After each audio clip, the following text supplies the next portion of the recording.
Yay! Welcome to week, what is this, Chapter 3, week 3 of our Creating Leaders. We are so excited you guys are here. Yay for Eva. So good to see you, my friend. I miss you. So anyway, all right. Who to develop as a leader. This was a really good chapter. This was a really good week because I think that's a lot of times, I know for me, I can way overthink it.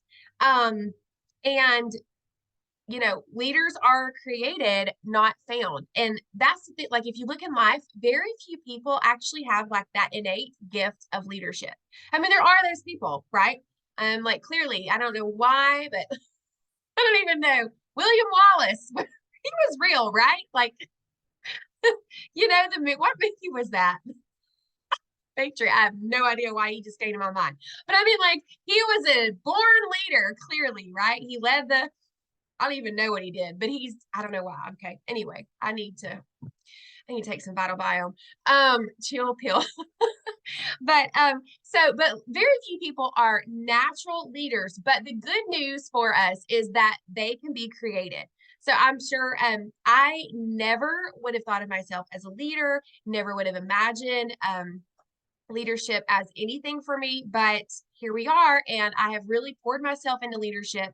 As pitiful as my outcome may be, I have really tried to develop leadership skills and continue to do that. And so we have that to look forward to for our teams. And so leaders are created, not failed. So be very clear on who we are looking for. And I love the illustration that she used of you're going on this amazing trip and you get to take 6 people with you. Who are they going to be? Because that really, when you start thinking about it in that light, that really narrows down a lot of people, right? It kind of puts some people like, I ain't going on a trip with you, right? So, I mean, it really does. And so, because sometimes here's the tendency. The tendency is for us, because we are social media people, and we have a social selling network, we see maybe that influencer person and we were like, I want her on my team. And while yes, in one sense that would be good to have a high influencer on your team, on like if you are not, like if she wouldn't be a person that you would want to go to Hawaii with and hang out with for 4 or 5, 6 days, like it's going to cause some friction. It's going to cause some tension. Like if your personalities just really clash. So those are things that you have to think about.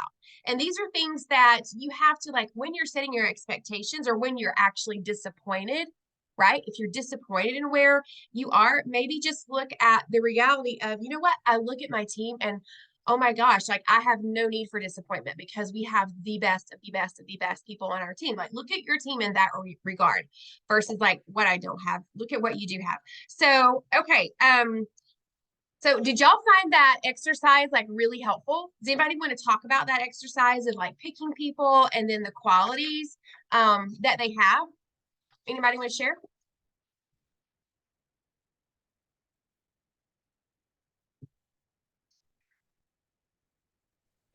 I can share a little bit. Yay! So it actually did help me because I have this idea that I'm like, okay, they're working a business and I want to get them to that leadership standpoint, but we're just not vibing. So it let me, what she broke down in that podcast is to have that freedom to, okay, let go of that person, and maybe they don't have all the qualifications, they're not ready, it's not their season, and to just move on and work with those that do want to work with you and you do have chemistry with. And so that kind of gave me that freedom that I didn't know I needed to just be like, okay, we can put this one down and move forward. Yeah, that's so good. And that's so helpful because I mean, she talks about this at the end, but this business we have a lot of work, a lot of personal growth with our business. And so if you are adding like a lot of friction or a lot of personality issues or a lot of drama or mistrust or things like that to the mix, that is only going to make this journey like so much harder, so much more difficult, so much more easy for you to get burnt out. And so these are just all things that you need to think about. So did you have something, Amanda? Well, I like what she said too about realizing that these people are going to have influence over your team. And I think that's very important to keep in mind that when you lock arms closely with someone, like even now, I'm even way more guarded who I recommend my new people to follow Mhm. than what I was in the past, because I want to be careful of the leadership, even in our own company, of who kind of has influence over there and what they're promoting, in other words. So I think that's something that, to keep in mind. And I really like this activity. I actually listened to this podcast probably a month ago, and I hadn't even printed out the notebook, but I messaged like Julie, Valerie, and Ashley, and I was like, I want y'all to listen to this. I want y'all to, by the end of the week, send me back your 6 people. Didn't even know it was in the workbook, because I just thought this episode was so good, and we need to know who we're looking for. That's what it meant to me. Like, just light bulbs going off, because like Jennifer was saying, I think sometimes you see certain people and you're like, oh, I'd love to have them on my team because maybe they seem like they got this influence, or I know they'd be great at it, but do their core values really line up with who I am and who I want influence in my team? And like there was some I was going through my list, and one came in mind of a certain person, and I know I would love to have her on my team. I think she could do amazing.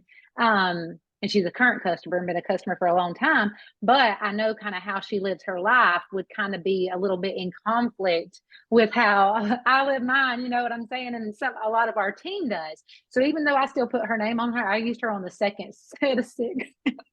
You know what I mean? She didn't Yeah, make the top 6, but because of that reason though. But I mean, like I said, it's not that I still wouldn't want to work with her. I just know there might be some friction, or there might be some, things that come along with that I might not be ready for, in other words. Does that make sense? absolutely. And I was thinking about these 6 people though, because like, what would you share with these people that would speak to them? So like in your social media and in your personal conversations with them, what kind of things that you would share that would get their attention? What objections would they have to doing this business with you? Those are some things that you can think about posting along those lines, about having conversations along those lines. What would make them interested in this opportunity? So, like what I challenged Julie, Valerie, and Ashley is like to keep these people in front of your mind, because those are the people you're looking for. So, start targeting. This is for me too, trying to target my content more to those people, to who I'm speaking to. Um, so yeah, that's kind of was just a big takeaway of mine. But I also think that sometimes we think because we have one conversation with somebody that's like the end. Yeah. When it's really just scratching the surface of getting somebody to kind of be a business builder or a leader on your team. And I think about my own personal example with Jennifer, like there is no telling how many conversations I had with her in the beginning about being scared to post on Facebook. After I started posting on Facebook, then I was scared to message people, like thought I was going to die, have a panic attack that I had to message somebody about plexus, you know? So, but I'm saying like, had she kind of just given up on me with that first conversation, oh, that she's got too many fears. She's not going to go any further, but she kept hearing me and talking me through this in my own time, in my own time. She let me take the time for me to come around to that. And I think that's so important, because we have some of these people that we would just love to be on these trips every year. And we have to keep in mind that this isn't a one and done conversation. Mhm. It's just the layering of exposures to this opportunity. And that was just a good reminder to me, because I had somebody I reached out to about the business in October, literally because she was one of my people I wrote down. She's all the time reading personal growth books, wanting to grow as a person. I respect her, admire her, and I reached out to her along that standpoint, more or less. Like, I see that you want to grow. You're always reading these books. She went silver. Didn't think she would do that. I mean, I didn't even know she'd be willing to share, but I've kind of let her alone a little bit, get her feel. But I'm like, okay, now it's time for me to go back to her and revisit like why I think she could be amazing at this opportunity, why I think she needs to take a look at it. And it's really, just trying to get them on the phone. That's usually the best way when you're trying to have conversations with people. Getting her on the phone and just connect and kind of help her take that next step. But I think we'll all see that in our journey, that, sometimes we look at these, when we reach out to these 6 people or whoever they may be, that you would love to have a leader on your team. You don't maybe get the response you want initially. But I think back to Brittany Howard. How many times did she go to Christina? I mean, Mm, y'all know yeah. Christina now. She's like a diamond trainer for leadership excellence. And I think she went to Christina like once a month for almost a year. maybe even longer. I can't remember the exact timeline. So that's just an encouragement. I'm sharing that to just say, like, don't give up on these people. You never know when they may come around. But yeah, that's all I got for that No, part. that was so good. That was so good. Well, and then she asked the question, would it affect the dynamic of the trip if all these people did not enjoy hanging out with each other? And most definitely it would affect. I mean, we all know that. When you have Wade, and I mean, the thing is, I mean, we're all different. We have different personalities, but it's like really that core value. Like, who are these people at their core? So that's going to definitely affect the dynamic, and then that's going to affect your team culture as well.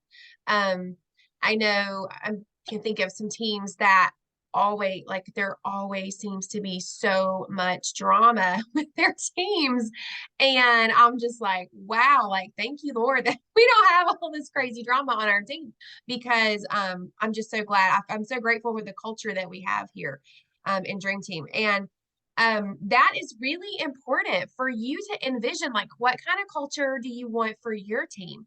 There are teams out there that are super business focused. And I say that meaning, like, they're so business focused, it's really all about the numbers and it's not about the people. And so if that is what your goal is really just all about the numbers and not the people, then that's going to look different than those people who are really more people focused and not quite as number driven, right? Or even like the people who, like, for me, like, I am doing the things and trying to be a good steward of what God's given us, and I'm like, Lord, you're going to be the one, like, it's going to be because of you that our team, goes where they're going to go. And so there's that faith element, and there's some teams that just don't have that at all. So all of these dynamics are going to absolutely play into your team culture, and then the types of people that you have on your team. So always be thinking about that. Okay, Amanda, do you want to take the next section? Well, I have page 10, but that's just my handwritten note. Okay, so she has that quote I think is really good. My advice to you when it comes to creating leaders is look for leaders. And it's like, why? It's so simple. Like, why did it take 5 or 6 years for me to think about that? Because we do want to be looking for those people where it's about the time to this that are self-motivated. I don't know about y'all, but that was one of the things I wrote down. List qualities you see in the people that made you write their names down. And that was my top thing. And those people that I wrote their names down, are they self-motivated? And she talks about that on there, that oftentimes it's all about character, and people with character oftentimes do have goals. They're pursuing being better in all aspects of their lives, in motherhood, in their Christian walk, all those kinds of things. So that's what I wrote down: self-motivated, strong character, willingness, desire to grow. And she said, how to tell if someone has leadership potential. They can lead themselves. 2, they have a desire to do what is right, and you feel like you can trust them. All of these have to do with character, because character is what longevity is made of. And I just thought that was so true. Does anybody want to share? Like, do y'all agree with that? Is that what you've kind of seen so far with your team?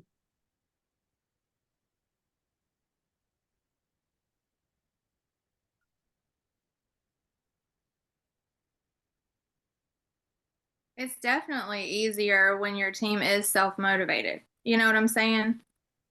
Because really we're our own boss, right? Like, you know, y'all don't make me do reach outs or posts, and I don't make them do reach outs or posts. Like, it's our own decision. Like, how bad do we want this? How bad do they want it for themselves? As much as I can offer prizes or giveaways or, whatever incentive, it's their own decision. So for somebody to be a self-motivator is a very positive thing to pray for and desire for on your team, because then you feel like you're not pushing or dragging people, but they are motivated themselves to go after it and get after their goals. Mm-hmm. That's good. And I feel like that is an indicator too of where you want to pour your time into people. You know, it's not that they are ranking up fast. It's not that they're going fast start, but you see those little evidences that that they're self-motivated and they want to do something with this. Like, for example, I have 2 level 2s that I did a call last Friday with the sponsor and her level 1. And like, I am so impressed by this girl because she already has a small business on Instagram, but I'm saying, like, she is making reels of weed, seed, and feed and like doing this on her own. Like, I haven't even talked to her about weed, seed, and feed. I'm like, where did she even see this stuff about weed, seed, and feed? I mean, I guess it's in her booklet. Maybe she's using her welcome pack booklet. I don't know. But I'm saying I'm seeing that. And to me, that is more impressive than had she went Fast Start Senior Silver, you know, just by kind of putting up one post and everybody flocking to her. And don't get me wrong, that's exciting.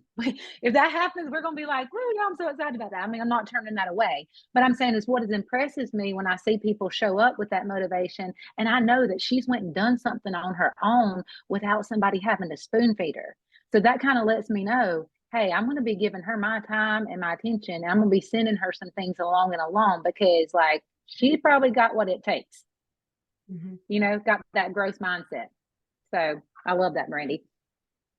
And this is kind of like a little rabbit trail, but I thought it was interesting. My sister and I were talking last week, and she's a former teacher as well. And she was like, you know, how can I, and she homeschools now, how did I used to have 30 kids in my class and have it all together and be organized and feel accomplished, but I can't do it at home sometimes. You know, I can't do it with 3 or 4 kids. And y'all probably all feel like that at times too. And we were talking, I was like, you know, you think about this, I think what makes homeschooling hard sometimes is that we don't have that accountability. And it's good for the fact that we have the flexibility, but like sometimes we're in a different job, like a public job. We've got to answer to somebody. And like Brandy was saying, we're our own boss. So sometimes we turn into our own worst enemies about not doing the things we know we need to do because we're our own boss. So I know that's kind of like a rabbit trail, but I was like that, the same thing with homeschooling. Like sometimes we get lazy about things because we're not going to get docked, you know, points on our annual review if we don't show up at work on time. You know what I'm saying? Or if we don't do the measurable things that we're supposed to be doing. And it's the same thing with homeschooling, you know, so it's a great blessing, but it's like sometimes I think that's accountability is good. And I think that's why the business sometimes can seem hard. It doesn't mean it's bad. It can seem hard because we have to learn how to, what did she put on here? Lead ourselves, you know, and like there's nobody over us making us do the things. So I know that's kind of a rabbit trail, but I don't know. I just thought that was interesting for us to kind of and see that parallel. In my experience in the last 8 years of being here, it's a huge portion of the people that quit because they're not leading themselves well, and they see Plexus as something else that they can eliminate that's going to fix their problem.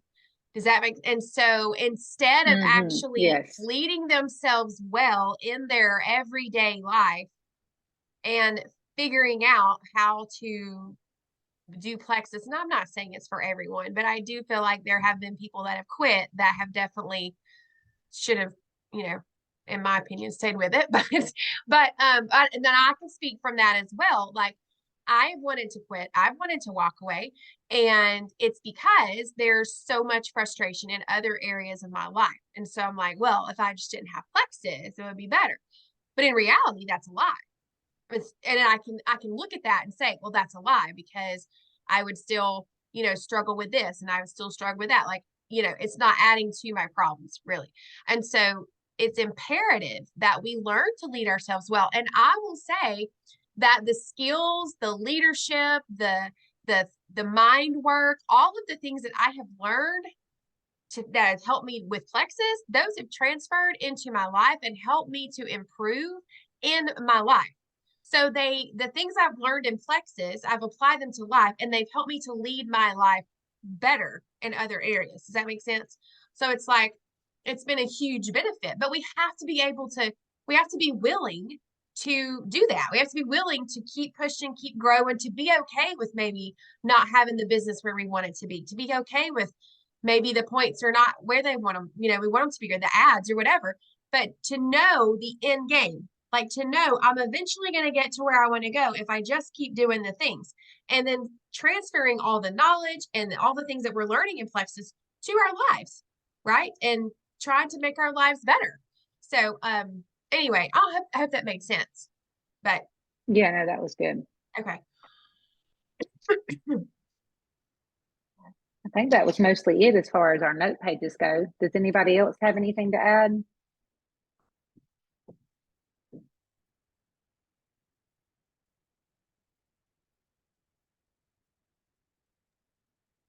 I'll say at the end where she was just talking about, like, when you talk to these people, you're asking a lot of questions and you're listening well, and then you're finding out their goals and you're helping them to create an action plan. And it's so encouraging to know that there's 4 pillars that we really have to be good at and we really have to like learn how to master. But recruiting, retention, duplication, and leadership. And it really is that simple. I mean, truly, like the action steps. If you have, I don't know, remember we used to have the daily action stack IPA sheet, and then we had the perfect 10 IPA sheet, and now we have the winning day IPA sheet. But really, if you analyze all of those IPA sheets that we've had throughout the years, they're all the same thing.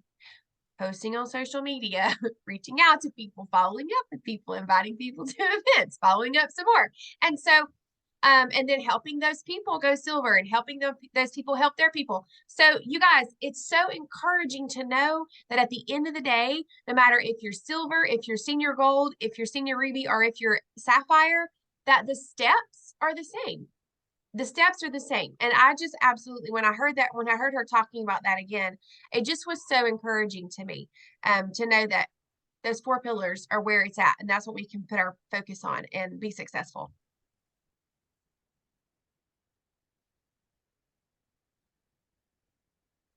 That's really good.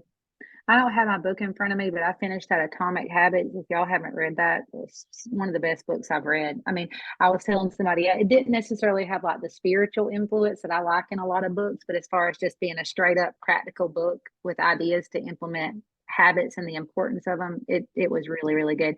And one of the things I read over the weekend was about boredom, that people who want to succeed and the people who do succeed and they become to be great at something, they're the people who fell in love, so to speak, learn that it was okay to push through when you're bored. Like when you're doing, I know Eva used to work out a lot. I don't know if she still does, but I thought about her doing those reps and things like that. And she would look so strong, but they're the people that get that they're okay with boredom, doing the same thing every day. And then they work up and lift the next heavier weight. You know what I'm saying? And I think what a lot of people do, they get their results don't get there. They don't get the quick enough results. So they get bored with it. And I'm going to put it to the shelf. I'm going to leave it alone. But it's really that repetitive action, like Jennifer's saying, it's being okay with doing the same thing over and over and over again, honing those skills until you start to see the fruit. And that was like one of my big takeaways from that Atomic Habit. And y'all, even it was so funny because like before I went Emerald a couple months before, yeah, I don't know what was for me, maybe a midlife crisis. I don't know. Like I didn't have enough on my plate, having a senior Ruby business, 6 kids homeschooling. I went and put a job application in, not to work full time, like teaching during the day, but to teach at night. Because I heard a friend was doing it, and I was like, I have lost my mind. Like 2 months later, I'm thinking, what? I think I just got bored with it, y'all. Like, you know what I'm saying? Like you kind of feel like you hit a wall. And I'd heard a friend, and I knew a friend was making good money doing that. So I mean, I also thought it would probably be easy money. You know what I'm saying? Something I could do in the evenings, But not long after that, I did go Emerald, but I was like, why did I even do that? And just when I was reading that book, I'm like, I guess I just got bored with doing the same things over and over again and not feeling like you were treading in water. But there is hope because, like I said, a couple of months after I put those applications, thankfully I never heard back. So that was probably a good thing because I did end up going Emerald.